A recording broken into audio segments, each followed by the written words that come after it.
கோவையில் நடைபெற்ற சாலை பாதுகாப்பு விழிப்புணர்வு இருசக்கர வாகன பேரணியில் அதிக ஒலி எழுப்பும் இருசக்கர வாகனங்களுடன் வந்த 20 இருசக்கர வாகனங்களை அதே பகுதியில் வைத்து காவல்துறையினர் பறிமுதல் செய்த சம்பவம் பரபரப்பை ஏற்படுத்தியது. முதலில் அந்த காட்சிகளை பார்க்கலாம்.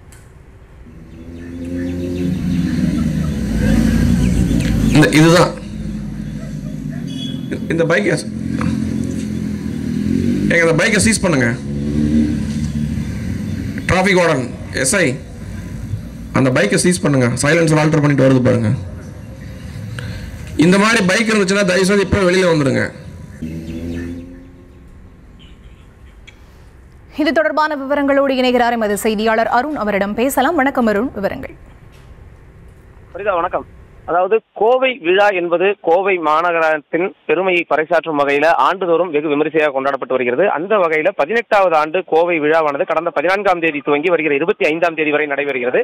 இந்த கோவை விழாவில் 150க்கும் மேற்பட்ட நிகழ்ச்சிகள் நடத்த திட்டமிடப்பட்டு ஏற்கனவே பல்வேறு நிகழ்ச்சிகள் நடைபெற்று முடிந்துள்ளன. இந்த சூழல்ல தான் இன்று காலை கோவையில் அதிக அளவிலான வாகன விபத்துகள் ஏற்படக்கூடிய சூழல்ல அந்த வாகன விபத்துகளை தவிர்க்கும் வகையில சாலை பாதுகாப்பை வலியுறுத்தும் விதமாக இருசக்கர வாகன பேரணிக்கான ஏற்பாடானது செய்யப்பட்டிருந்தது. குறிப்பாக இந்த கோவை விழாவானது கோவையில் இருக்கக்கூடிய முக்கிய நிறுவனங்கள், அதாவது தொழில் நிறுவனங்கள், மருத்துவ நிர்வாகங்கள், மருத்துவமனை நிர்வாகங்கள், கல்வி நிறுவனங்கள், காவல்துறை, மாவட்ட நிர்வாகம் என அனைத்து தரப்பினரும் சேர்ந்து நடத்தக்கூடிய இந்த கோவை விழா, இதில் இன்றைய தினம் இந்த சாலை பாதுகாப்பு விழிப்புணர்வு இருசக்கர வாகன பேரணிக்கான ஏற்பாடு செய்யப்பட்டிருந்த நிலையில காலை கோவை காவலர் பயிற்சி பள்ளி வளாகத்திற்கு ஏராளமான இருசக்கர வாகன ஓட்டிகள் தங்களது இருசக்கர வாகனங்களுடன் வந்திருந்தனர். அவர்கள் வரும்பொழுதே அவர்களுக்கான ஏற்கனவே விதிக்கப்பட்டிருந்த விதிமுறைப்படி அனைவரும் ஹெல்மெட் அணிந்து போக்குவரத்து விதிகளுக்கு ஏற்ப அவர்கள் வாகனத்தை ஓட்டி வந்தனர். அந்த சூழல்ல தான் 20க்கும் மேற்பட்ட இருசக்கர வாகனங்கள் அதிக ஒலி எழுப்பக்கூடிய சைலன்சர்களை பொருத்தியபடியும் அதிக ஒலி எழுப்பக்கூடிய ஹாரன்களை ஒலிக்க செய்தும் அவர்கள் அந்த மைதானத்திற்குள் வந்தனர்.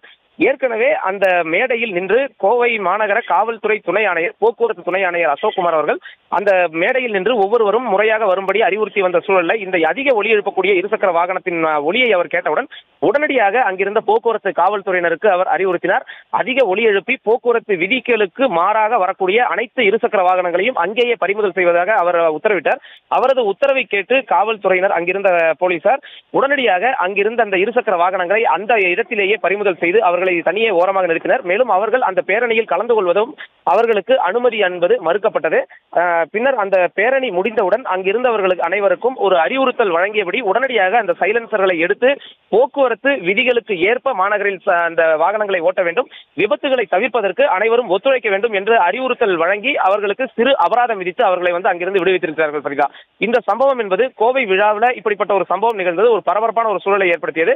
தொடர்ந்து மேலும் வேறு யாரும் இதுபோன்று விதிகளுக்கு மாறாக யாரும் இருசக்கர வாகனங்களை இயக்கக்கூடாது எனவும் காவல்துறையினர் தற்போது அறிவுறுத்தி இருக்கிறார்கள்.